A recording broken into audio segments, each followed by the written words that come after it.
वेद शास्त्रों की भाषा को ये ढोंगी क्या जाने, ये साधु के भेष में डाकू रोज पखंड रचाए, ऋषियों को बदनाम करे, संतों पे दाग लगाए। नमस्ते दोस्तों, थैंक्स भारत यूट्यूब चैनल पर मैं राहुल आर्य का स्वागत करता हूं। बहुत सारे हिंदू रामायण केवल इसीलिए पढ़ते ताकि मरने के बाद उनको मोक्ष मिल जाए, स्वर्ग में जगह मिल जाए, श्री राम के चरणों में जगह मिल जाए। लेकिन क्या आप जानते हैं, आज जो ये रामायण उपलब्ध होती है, आज जो रामायण आप पढ़ते हैं, टीवी सीरियल्स में देखी होगी या आपने मूवीज में देखी होगी, पंडित पुजारियों से सुनी होंगी कथाएं, दादा परदादाओं से सुनी होगी, ये जो रामायण आज तक आप जानते हैं, इस रामायण को पढ़कर मोक्ष तो भूल जाइए, नरक में भी जगह मिल जाए तो बहुत बड़ी बात है। मैं डंके की चोट पर कह रहा हूं कि आज जो ये करोड़ों घरों में रामायण, गीता प्रेस, गोरखपुर या अन्य जितनी भी वाल्मीकि रामायण पहुंच रही है, इसमें लगभग 50%, लगभग आधी रामायण महामिलावटी है। महर्षि वाल्मीकि की है ही नहीं। न जाने किस प्रकार के मांस खाने वाले, मदिरा पीने वाले, मत्स्य खाने वाले, मुद्रा पैसे वाले और जो अन्य मीन आदि, जिनमें ये सारे दोष थे ना, जिनमें मैथुन, व्याभिचार, अनाचार था, जो मैं हमेशा कहता हूं वाम मार्गी, मकार वाले, 5 मकार, जैसे 5 ककार सिख वैसे 5 मकार वाले, उन लोगों की मिलाई हुई बातें इसमें भरी पड़ी है, एक के बाद एक। आपके सीने पर सांप लेट जाएगा। आज ही वीडियो अंत तक देख लेना, क्योंकि जब तक अंत तक नहीं देखोगे आपको कुछ पता नहीं लगेगा।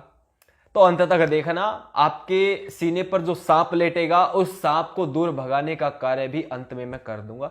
निश्चित होकर ये वीडियो देखिए और दूसरों तक जरूर पहुंचाइए, अत्यंत महत्वपूर्ण विषय है।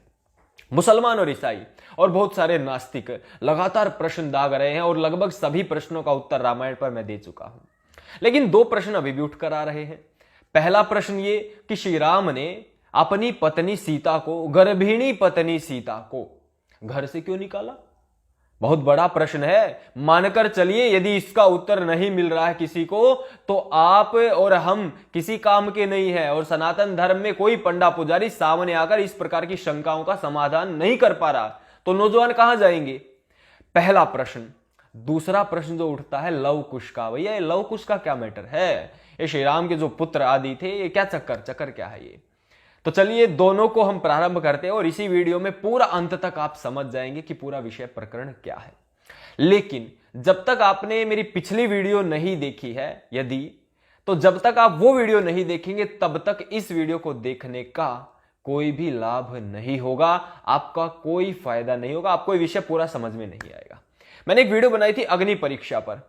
युद्ध कांड में अंतिम समय में आता है, जब युद्ध जीतकर श्री राम जी कहते हैं, जब सारा समाज ये सोचता है कि सीता जी अभी भी पवित्र है, समाज में तरह तरह की बातें होती है, तो श्री राम जी के कहने पर माता सीता अग्नि परीक्षा देने के लिए तैयार हो जाती है। श्री राम जी उनका हाथ पकड़ कर और उनको मना कर देते हैं कि हाँ मैं समझ गया हूं, आप पवित्र हैं, अब कोई क्या कह रहा क्या नहीं हमें कोई फर्क नहीं पड़ता। और श्री राम ने उनकी अग्नि परीक्षा लेकर उनसे प्रसन्नता जाहिर की और दोनों अयोध्या आ गए थे और श्री राम का राज्याभिषेक हुआ। और यहां पर मैंने वो प्रकरण समाप्त कर दिया था, और उसका पूरा सही जो प्रकरण है वो आप देखने के लिए वीडियो जरूर देखिएगा। उसमें भी बड़ी भयंकर मिलावटें हैं, वो पूरा पटाक्षेप उस विषय पे कर दिया था। तो वहीं से ये विषय प्रारंभ करता हूं कि घर से क्यों निकाला। देखिए, जब अग्नि परीक्षा ले ही ली थी, अब दोनों अयोध्या चले ही गए थे, वहां जाकर घर से क्यों निकाला, क्या कारण था? तो ये कारण वारण कुछ नहीं था, ये कारण था सारा ढोंगियों का। मूल रूप से जो रामायण है वो रामायण में 6 ही कांड है, 6 कांड से ज्यादा कांड ही नहीं है। लेकिन आज जो रामायण मिलती उसमें 7 कांड है। एक और है उत्तर कांड, अंत में आता है। उत्तर कांड में 111 सर्ग है, पूरा कन्यादान डाल रखा है। कन्यादान डालते हैं ना लोग, 111 रुपए, 151 रुपए, 211 ऐसा कन्यादान डालते हैं। तो पूरा कन्यादान कर रखा है, 111 सर्ग उत्तर कांड, एक नया कांड बनाकर डाल दिया, इसमें जोड़ दिया। अब मैं ये बात नहीं कह रहा हूं, कभी लोग कहे राहुल आ रही है ये क्या कर रहा है, मैं नहीं कर रहा हूं भैया, आप स्वयं देखेंगे कि क्या हो रहा है यहां पर। तो देखिए, सत्य का प्रकाश यहां से हो जाएगा, और जब जागो तभी सवेरा। आज आपको पता लग जाए तो यहां से इस सत्य को धारण करके जाना, अपनी वही पुरानी मानसिकता लेकर मत जाना, अन्यथा सनातन धर्म को कोई नहीं बचा सकता है, बर्बादी की ओर है निश्चित रूप से। नौजवान नहीं मानने वाले इन चीजों को। तो ये रामायण यहां पर है। रामायण का जो छठा कांड है वो छठा कांड यहां पर समाप्त हो जाता है कि श्री राम ने अपना राज्याभिषेक हो गया, श्री राम ने अपने भाई बंधुओं के समेत राज्य सिंहासन चलाया और फिर महात्म में आ जाता है। इसमें 128वां सर्ग है, छठा कांड युद्ध कांड, उसमें 128 सर्ग है। 128 सर्ग में अंत में 18 श्लोक ऐसे आते हैं जिनमें रामायण का महात्म्य भी बता रखा है कि इस रामायण को पढ़ने से क्या लाभ होगा, इस रामायण को कैसे पढ़ना चाहिए, इसमें क्या क्या बातें, वो सब। और उसी में एक श्लोक आता है, रामायण मिदम कृत्सनम शृण्वतः पठतः सदा प्रीयते सततम रामः साहि विष्णुः सनातनः। ये 111वां श्लोक, 119वां श्लोक आता है 128वें सर्ग का युद्ध कांड में, 119वां श्लोक। इसका अर्थ यह है कि जो नित्य इस संपूर्ण रामायण का श्रद्धा पूर्वक पाठ करेगा उस पर श्री राम जी विशेष कृपा रखेंगे, श्री राम जी प्रसन्न हो जाएंगे। मैं नहीं कह रहा हूं, इसी रामायण से, ये गीता प्रेस गोरखपुर, छठा कांड उसका 128वां सर्ग, उसका 119वां श्लोक ही आता है। लगातार 18 श्लोक हैं जिनमें बताया गया है रामायण को पढ़ने का क्या लाभ, कैसे पढ़नी चाहिए, क्यों पढ़नी चाहिए, क्या है रामायण में। तो छठे कांड के बाद सातवें कांड की क्या आवश्यकता, सातवां कांड क्यों आया? मतलब रामायण केवल 6 कांड तक है, सातवां कांड रामायण में है ही नहीं। 111 सर्ग पूरे मिलावटी, पूरे के पूरे 111 सर्ग, उसमें शंभुक वध, उसमें माता सीता को घर से निकालना, लव कुश का मैटर आना, या शिव का इल इला, रावण का पूरा सिस्टम बताना, ये सब फेक है।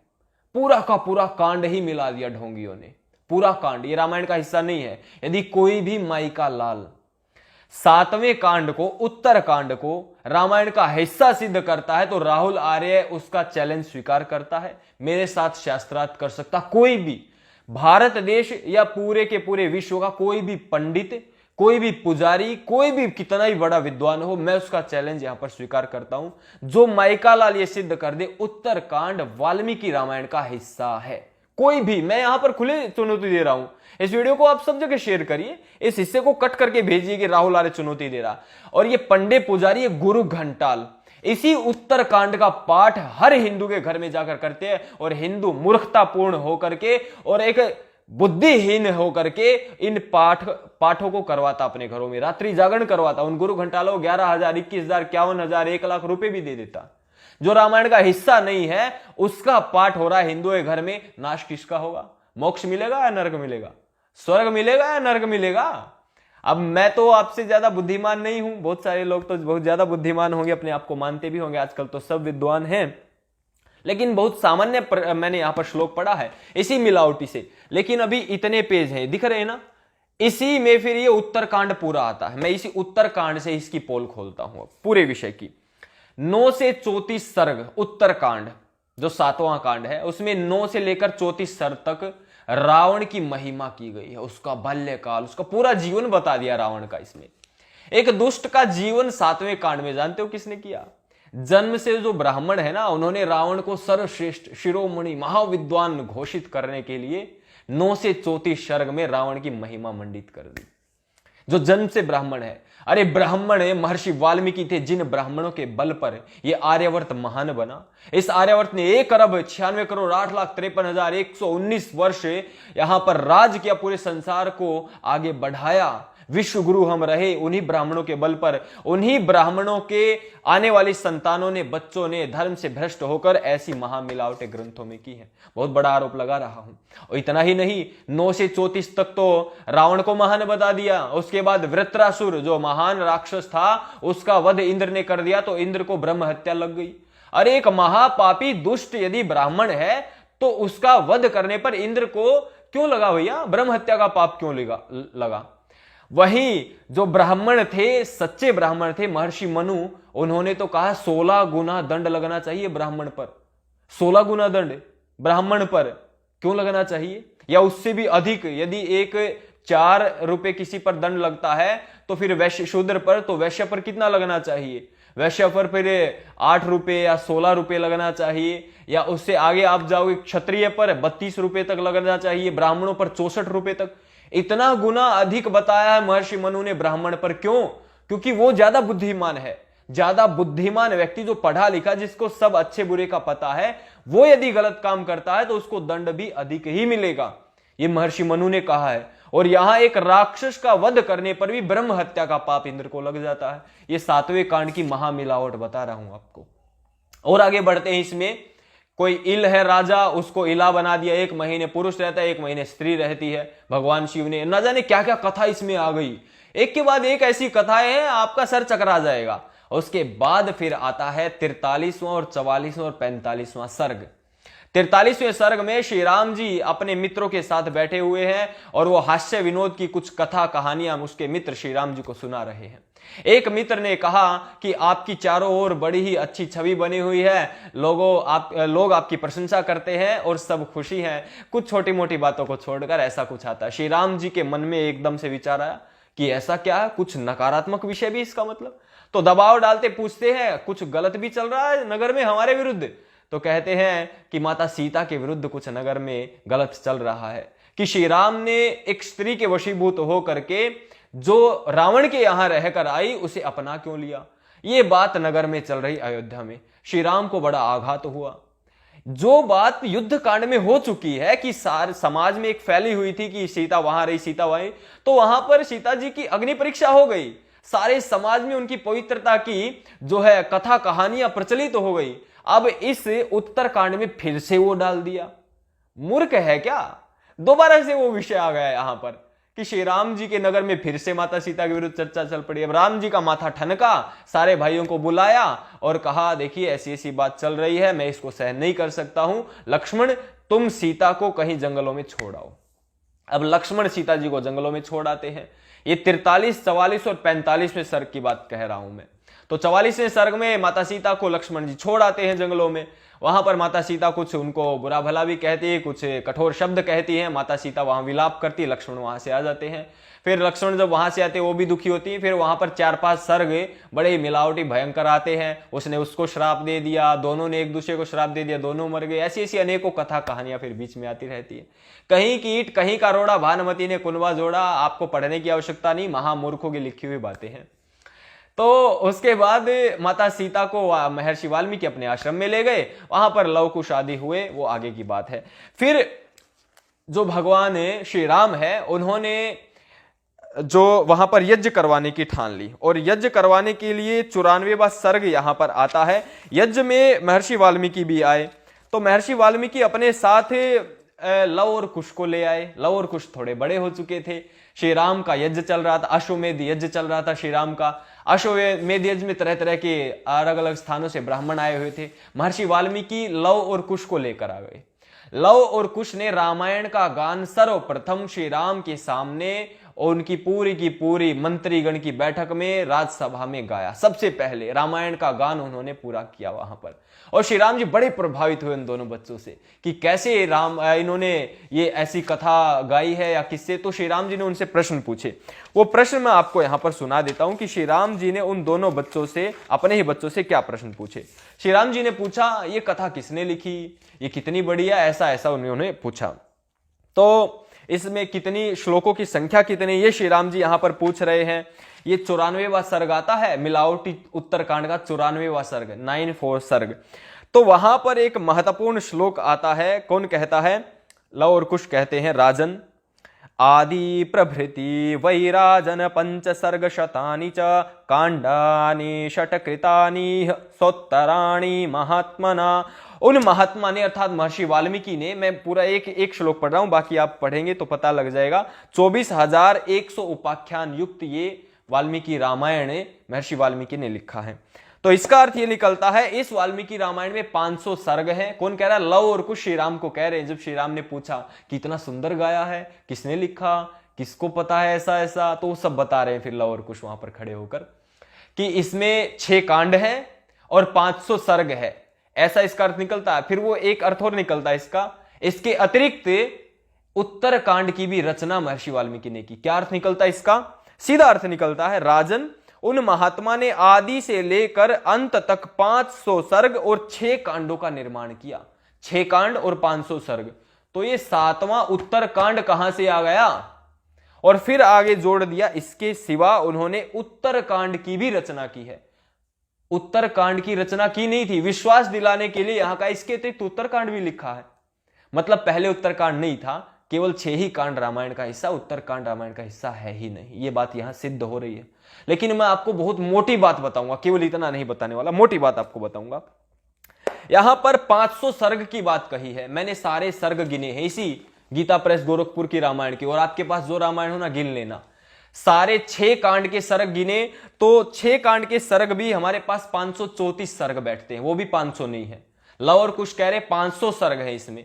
अब 7वां कांड ये और जोड़ दूं और इसको 111 श्लोक और जोड़ दूं उत्तरकांड के, तो ये 645 सर्ग बैठते हैं। 145 सर्ग तो सीधे सीधे महामिलावटी, डायरेक्ट इसी पुस्तक के श्लोक से पता चलता है कि 145 सर्ग ज्यादा है इसमें। किन मूर्खों ने पुस्तक बाजार में उतार दी, मेरे को ये समझ में नहीं आ रहा। और महामूर्ख कह रहा हूं, ये जो भी पंडे पुजारी बने बैठे हैं पैसे कमाने के लिए, ये सारे महामूर्ख हैं। 100 सीधा 45 सर्ग तो इसी रामायण के अनुसार महामिलावटी सिद्ध हो रहे हैं इसमें। मूर्ख लोगों की चीजें कहां से क्या आ रही, मेरी कुछ समझ में नहीं आ रहा, आपके भी नहीं आएगा, लेकिन मोटी बात मैंने बता दी।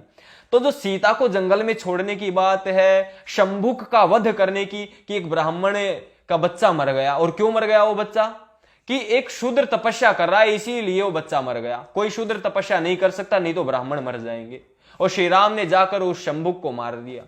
ये इसी की उत्तरकांड की, कि कोई ब्राह्मण चाहे कुछ करता रहे, मांस खाए, किसी को मारे, बलि दे, कुछ करे, उसका कुछ नहीं हो सकता। अभी नरसिंहानंद सरस्वती ने बलि प्रथा का समर्थन किया था, और उनका समर्थन करने वाले भी कुछ लोग थे, वो सारों को ईश्वर से डर नहीं लगता क्या? यहां पर बलि प्रथा का समर्थन करने के लिए इस कांड में महामिलावट की गई। मांसाहारी और शिकार खेल रहा है, इल राजा इल शिकार खेल रहा है, 10-10 हजार जानवर एक ही दिन में मार दिए उसने, ये इसमें जोड़ दिया। सारी की सारी गलत मिथ्या प्रलाप की बातें इसी में जोड़ रखी हैं, और इसको हिंदू ढो रहा है। कभी हिंदू धर्म का उत्थान नहीं होगा। और इन पंडे पुजारियों कहना चाहता हूं, बर्बाद करोगे तुम सनातन धर्म को। इनको पैसा देना बंद करो, इन मंदिरों में जाना और पैसा देना बंद करो, स्वयं परमपिता परमात्मा का योगाभ्यास और अपने शास्त्रों को पढ़ो। मैं आपकी सहायता करने के लिए तैयार हूं। आगे इसी में आता है, ये तो आपने पढ़ लिया, लव कुश का भी कोई मैटर नहीं है। रामायण युद्ध कांड के पश्चात समाप्त हो जाती है, वहीं तक रामायण केवल उस युद्ध का ही एक इतिहास बताया गया, उससे अतिरिक्त नहीं, उसके बाद का नहीं बताया है, वहीं तक बताया है। जहां पर युद्ध समाप्त हो गया वहां तक ही बताया, उसके बाद का नहीं बताया है। मिलावटी उत्तरकांड के 94वें सर्ग में लव और कुश ने पूरे पाखंड की पोल खोल दी, और 95वें सर्ग में फिर आगे आता है, महर्षि वाल्मीकि फिर से कहते हैं कि ये दोनों आपके ही पुत्र हैं, ये इतने विद्वान रामायण का पाठ कहते, श्री राम जी बड़े प्रसन्न होते हैं। फिर आगे वो कहते हैं माता सीता को पुनः आपको अपनाना चाहिए, वो पवित्र हैं, मैंने देख लिया, सबने देख लिया। श्री राम जी फिर कहते हैं कि ठीक है, उनकी दोबारा से शुद्धता प्रमाणित करने के लिए उनको शपथ देनी पड़ेगी। माता सीता वहां आती है, शपथ देती हैं, और फिर शपथ दे करके वो धरती में से एक सिंहासन निकलता है, सांपों के ऊपर वो सिंहासन होता, बड़े भारी वजनदारी सांप वो होते हैं, वो सिंहासन निकलता है, धरती फाड़ कर माता सीता उस पर बैठती है और धरती में समा जाती है। ये सारी पोंगे पंटियों की, गुरु घंटालों की कहानियां हैं, फैंटेसी की, जो परी परियों की कहानियां, ये सब यही मिलावट है, ये सब यही चल रहा है इसी में। लेकिन फिर लवकुश फिर से इसकी पोल खोलते हैं। ये तो 94वां सर्ग था, फिर अंतिम सर्ग 111वां सर्ग, फिर लवकुश कहते हैं, एक बार फिर से वही बात दोहराते हैं। एतत् एतावदेदाख्यानं सोत्तरं ब्रह्म पूजितं रामायणमिति ख्यातं मुख्यं वाल्मीकिना कृतं। महर्षि वाल्मीकि द्वारा निर्मित यह रामायण श्रेष्ठ आख्यान है, जो उत्तरकांड सहित इतना ही है, इससे अधिक नहीं। उत्तरकांड सहित ऐसा क्यों बोल रहे हो भैया, बार बार ये क्यों कह रहे हो? उत्तरकांड बाद में आया है, या उत्तरकांड सहित 6 कांड की रचना की थी, इसके अतिरिक्त उत्तरकांड की भी रचना, सीधा कह देते 7 कांडों की रचना की थी, 500 सर्ग है। 6 कांडों की रचना की, इसके साथ उत्तरकांड की भी रचना की 94वें सर्ग में। अब 111वें सर्ग में अंतिम सर्ग रामायण का, मिलावटी रामायण का, उसमें फिर से लवकुश कहते हैं कि महर्षि वाल्मीकि ने उत्तरकांड सहित इतनी ही रामायण की रचना की। अब यहां उत्तरकांड सहित कहने की क्या जरूरत है? क्योंकि लोगों को भरोसा दिलवाने के लिए, विश्वास दिलाने के लिए कि उत्तरकांड भी रामायण का ही हिस्सा है। अर्थात लोगों को भरोसा नहीं था पहले, ये तो आज वाले लोगों ने उत्तरकांड मान लिया। पहले वाले लोगों को पता था कि रामायण में उत्तरकांड नाम की कोई चीज नहीं, लेकिन आज देखो क्या हो रहा है। ये सब यहां पर है। ये क्यों बता रहा हूं आपको? ताकि आप सही और गलत में निर्णय कर सके, और वो निर्णय करने के लिए आपको थैंक्स भारत यूट्यूब चैनल की राहुल आर्य यानी मेरी पुरानी सभी वीडियो देखनी होंगी। आपको पता लग जाएगा वेदों के अनुसार, ऋषि महर्षियों के अनुसार सही और गलत चीज शास्त्रों से निकालने का तरीका क्या है, और बहुत आसान है, सबको पता चल जाएगा, बहुत इजी है। इसीलिए हमारी सारी वीडियो देखिए और इस वीडियो को शेयर करना मत भूलिए, अत्यंत आवश्यक है। हर मुस्लिम को, हर ईसाई को, हर नास्तिक को यहां से मेरा जवाब है ये, और हर हिंदू के लिए यहां से बहुत बड़ी शिक्षा है ये, बहुत बड़ी यहां से आप एक विद्या की सिद्धांत, एक विद्या की बात आप लेकर जा रहे हैं, ऐसा मेरा मानना है। ये अंतिम सर्ग इसका आता है, पूरा कन्यादान कर दिया, 111 सर्ग ये यहां पर हो जाते हैं। ये है आपकी वाल्मीकि रामायण, इसके अतिरिक्त इसमें कुछ नहीं है, और रामायण में इसके अतिरिक्त हो भी क्या सकता था। इस प्रकार का ये ग्रंथ यहां पर मैंने आपको पोल खोल दी है। ये जो पढ़ेगा मोक्ष तो क्या, नरक में उसको जगह मिल जाए वो बहुत, और इसमें उत्तरकांड जिसने पढ़ लिया उसका तो कहना ही क्या। तो ये उत्तरकांड को फाड़ के फेंक दीजिए यदि आपके पास है। लोग कहते हैं राहुल आर्य इतना कठोर क्यों बोलता है? सत्य बोलते हैं, कठोर लगता है, लेकिन इतना याद रखिए, महर्षि विदुर ने कहा था, विदुर ने एक बात कही थी कि जो सच होता है ना वो शुरू में कड़वा लगता है, लेकिन अंत में वो अमृत हो जाता है। और सच कहने वाले और सच सुनने वाले इस संसार में बहुत कम है। राजन को वो कह रहा है, राजा को कह रहा है कि पुरुषा बहवो राजन सततम प्रियवादिनः परिश्चय तो पथस्य वक्ता श्रोता च दुर्लभ है। वक्ता है यहां पर जो कठोर है, कहने वाला, सुनने में अप्रिय लगेगा, आपको अच्छा नहीं लगेगा, लेकिन कठोर है, सत्य है, ऐसे कहने वाले कम है। लेकिन मैं बैठा हुआ हूं, मुझे फर्क नहीं पड़ता, कोई मेरा फॉलोअर बन रहा है, फैन बन रहा है, मुझे गाली दे रहा है, क्या कर रहा है, मुझे फर्क नहीं पड़ता। और सुनने वाले भी बहुत कम है, इसीलिए थैंक्स भारत के फॉलोअर गिने चुने हैं। ये राहुल आर्य तो भैया कटाक्ष करता हमारी स्वयं की ही, तो इसीलिए कहने वाले और सुनने वाले बहुत कम है, और वो थैंक्स भारत पर जुड़े हुए हैं। एक और बात मैं यहां से कहना चाहूंगा, 94वें सर्ग में जब लव और कुश ने कह दिया कि रामायण यहीं तक है, ये संपूर्ण रामायण है, और वो पूरा रामायण श्री राम को सुना ही रहे हैं, तो उसके बाद आने वाले 94 से 111, 11 और 6, 17 सर्ग कैसे और किसने लिखे फिर बाद में? उन्होंने पूरी रामायण सुना ही दी, और उनको पता ही है कि रामायण में 500 सर्ग हैं, और उत्तरकांड भी रामायण का हिस्सा है, 6 कांड इसमें है, और 500 से अधिक सर्ग नहीं है। ये 94वें सर्ग में वो कैसे बोल सकते हैं? अभी तो आगे 17 सर्ग और लिख दिए उन्होंने, तो 94वें सर्ग में वो ये बात बोल कैसे सकते हैं कि 500 ही सर्ग है इसमें? कैसे?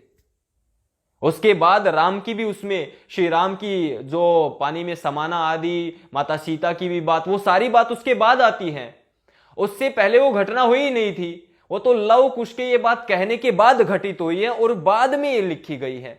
तो कैसे लिख दिया? कौन भविष्य वक्ता वहां पर था? और ये सब फैंटेसी कहानी, भविष्य में ये लिख दिया, वो लिख दिया, ये होगा, वो होगा, सब फैंटेसी। यदि आपको यह वीडियो अच्छी लगी हो तो इस वीडियो को हर उस घर में पहुंचाने की कृपा करें जिस घर में रामायण पढ़ी जाती है या रामायण रखी हुई है। थैंक्स भारत यूट्यूब चैनल आपका अपना यूट्यूब चैनल है, इसे सब्सक्राइब करें और करावें, साथ में बेल आइकन जरूर प्रेस कर ले ताकि मेरी आने वाली सभी वीडियोस का नोटिफिकेशन आपको सबसे पहले मिल सके और आप उन वीडियोस को देख सके। थैंक्स भारत यूट्यूब चैनल की एक खासियत है, हमारा एक गुण है, हम किसी भी एक विषय पर 2-2, 3-3, 4-4, 5 बार जानकारियां नहीं लाते हैं। इसीलिए आपकी चहुमुखी विद्या की उन्नति के लिए, आपकी ज्ञान में वृद्धि के लिए इस चैनल को देखना अत्यंत आवश्यक है। धन्यवाद। ओम जय श्री राम। नमस्ते जी।